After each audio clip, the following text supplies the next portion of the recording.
Biar bagaimanapun mensrea dari niat untuk niat jahatnya itu tidak ada.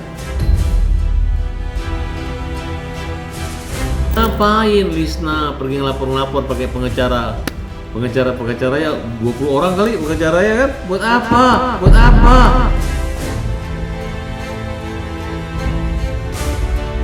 Ngapain kau Cong? Farhat lawan saya. Lawan apa kamu siapa? Ya? Nggak tahu berenang kamu.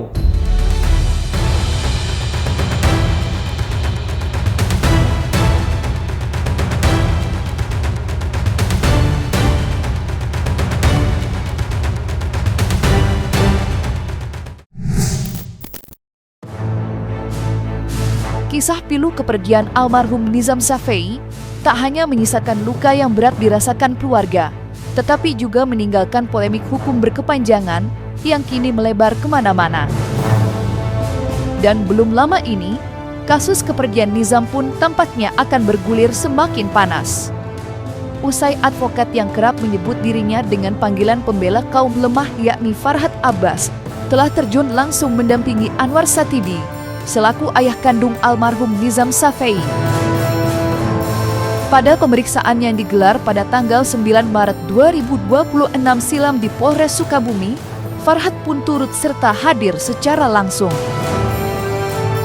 Lantas, apa sebenarnya yang mendorong Farhat Abbas untuk pasang badan membela Anwar Satibi?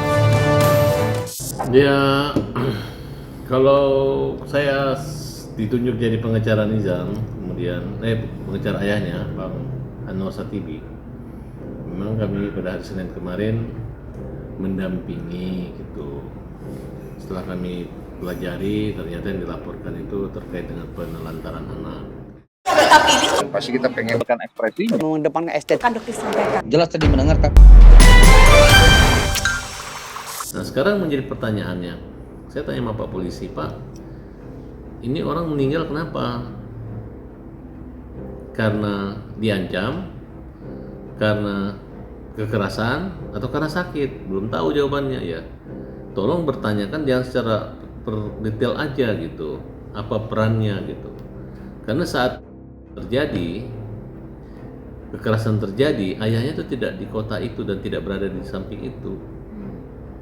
Kalau menyangkut sakit memang sakit, bisa dibuktikan. Kalaupun tidak berobat pada saat parah,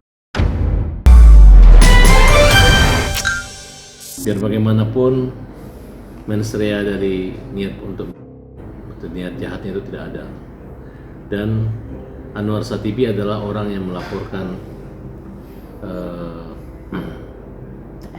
TR ke polisi, Teri Nida ya, itu ke Teni Nida, itu Teni Rida ke Polres ya mulai kasus penganiayaan dari tahun 2024 dan sudah naik sidik ya. Dalam laporan dugaan penelantaran yang kini dihadapi oleh Anwar Satibi, pihak kepolisian sejatinya telah terlebih dahulu memanggil TR. Sebagai istri dari Anwar Satibi serta ibu tiri Nizam, TR dinilai mengetahui secara jelas apa yang sebenarnya terjadi di belakang layar. Keterlibatan TR dalam laporan ini tentunya berhasil mencolok perhatian. Bukan hanya karena posisi TR sendiri yang sudah ditetapkan sebagai tersangka dalam kasus hilangnya nyawa almarhum Nizam, tetapi juga bila menengok ke kuasa hukum TR yakni Acong Latif yang diketahui memiliki hubungan dekat dengan Farhat Abbas. Dan menariknya lagi, sebelumnya Acong Latif sudah menyuarakan kesiapan untuk menghadapi Farhat Abbas di pengadilan. Kalau kami siapapun pengacaranya, itu hak. Yang jelas karena ini udah merambah ke nasional, dia minta Farhat Abbas untuk untuk membantu sebagai kliennya, itu hal yang wajar dengan ketakutan yang dirasakan oleh Anwar ini.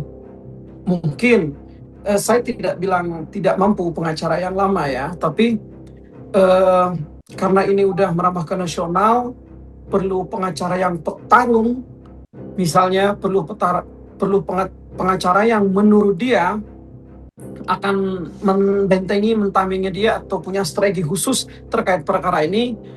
Dan karena ketakutan dia, ya wajar-wajar saja. Namun, siapapun pengacaranya kan pasti berlawanan dengan kami. Begitu juga, siapapun pengacaranya akan berlawanan dan berhadapan dengan pihak ibu kandungnya sebagai pelapor, ibu kandungnya dan pengacaranya, Krishna Mukti di sini. Begitu juga sekarang, sebagai pelapor klien kami sebagai terlapor, kalau Anwar berarti misalnya pakai Farhad dan Farhad Abbas membantu Anwar di sini, berarti berhadapan dengan saya. Ngapain kau, Cong? Farhad lawan saya. Lawan apa? Kamu siapa? Ya, nggak tahu berenang kamu.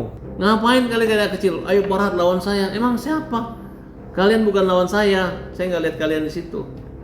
Coba kau pergi sana umroh 2. Tetap jalan di perkara, nggak nunggu kalian. Kan pergi liburan ke Bali sana. Krishna pergi ke Australia sana. Nggak ada, tetap jalan di laporan. Pengacara kayak LSM, penjarakan, tangkap, ngapain? Kan mengganggu gue.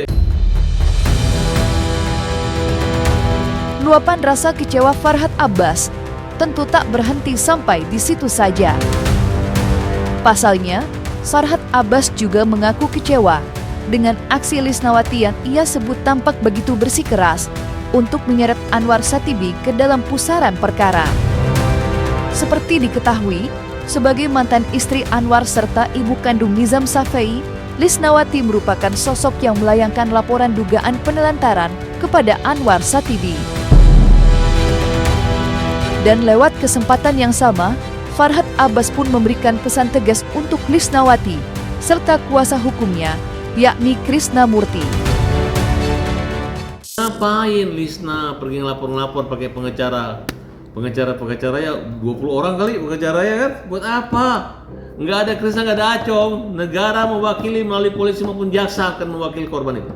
Kapolres Sukabumi sudah menyatakan bahwa pelaku itu adalah TL, ibu tiri. Gitu. Nah, kemudian terkesan DPR ingin memaksakan diproses laporannya Krishna gitu. Saya udah katakan kepada teman-teman, Kris, kamu ini kan pengacara, ini orang tuanya lagi meninggal anaknya loh, orang tuanya udah ngelaporin, bahkan orang tuanya mukul. Gitu. Jangan dicari kasus-kasus, dicari-cari kesalahan seolah-olah, jangan dibuat orang ini lagi depresi, diserang atau nggak ada kaitannya. Ini kawan-kawan saya semua yang melaporkan ini. Lu nggak kasihan?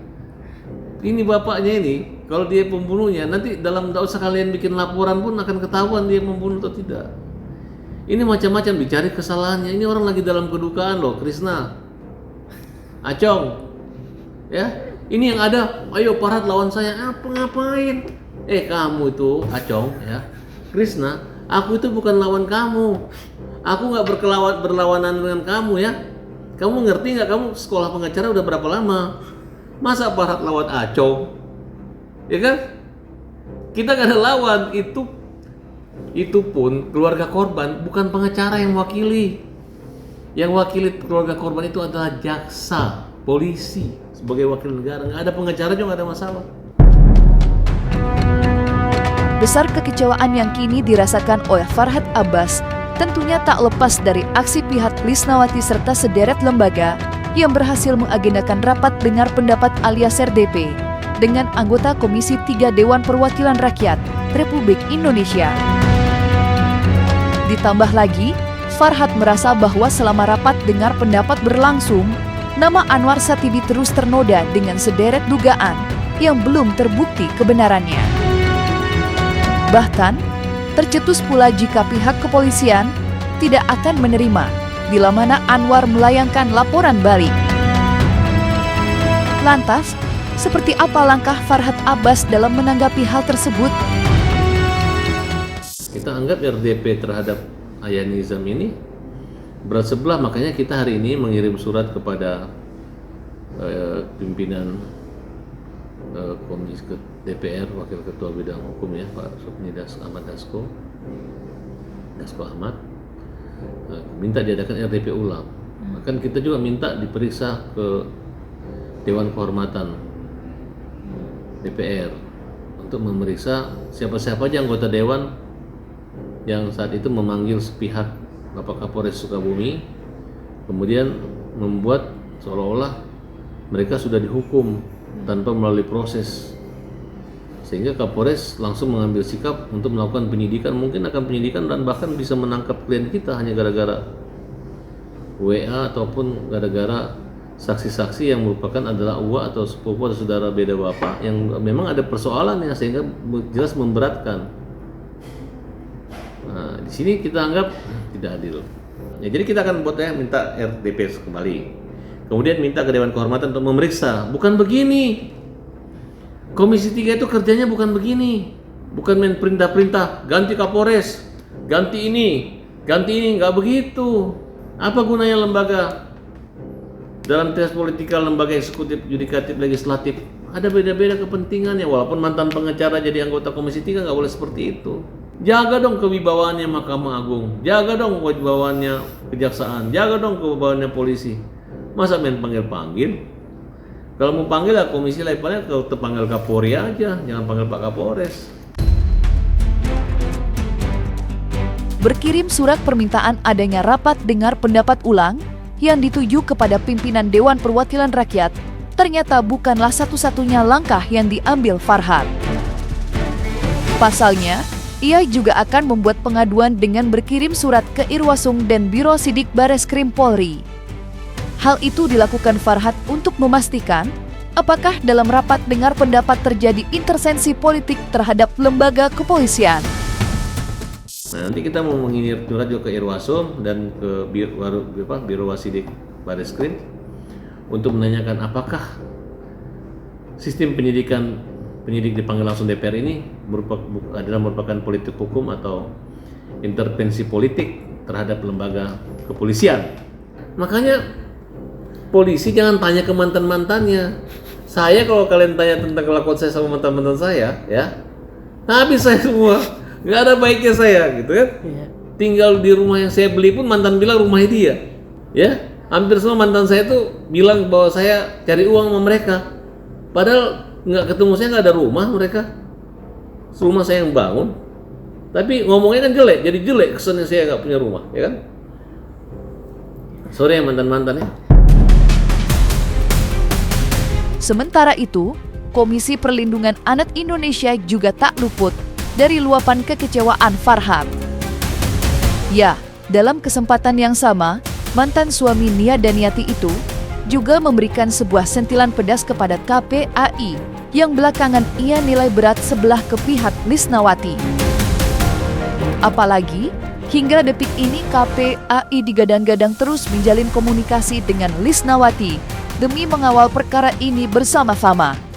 Saya kira kasus ini kan sudah dilaporkan ke KPAI, kemudian ke DPR juga, tapi ya kita rasanya sebagai lembaga perlindungan anak, didatengin kuasa hukum dari ibu kandung Nijam, tentu kita sangat menerima, dan berikutnya juga kita akan mensupport ya langkah-langkah hukum yang akan dilakukan oleh kuasa hukum ibu kandung Nijam, dan kita juga akan memberikan dorongan ya, terutama untuk aparat penegak hukum untuk dapat memproses kasus ini secara terang-benderang sehingga mendapatkan keadilan yang sebaik-baiknya untuk anak kita Nijam. Komnas Anak, ngapain kau kompor-kompori? Ini perkaranya anaknya di... Ngapain kau ngejar-ngejar Anwar Satibi? Yang ditanya ke mantannya, yang ditanya ke... Kalau TR ditanya, pasti dia jelekin, dia nggak akan ngaku membunuh, pasti jelekin bapaknya. Tapi kalau kalian simpulkan, dari TR, dari Acong, pasti ngomong begitu. Dari Krisna, ya apalagi mantan yang udah 13 tahun berpisah, pasti ngomong seperti itu. Makanya hukum itu adil, walaupun dia tutup mata, tapi dia akan mencari kebenaran keadilan itu pakai hati nurani.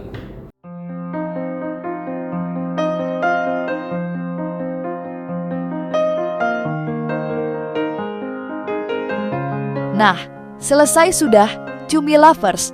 Jangan lupa untuk like, subscribe, dan juga share channel YouTube Cumi Cumi.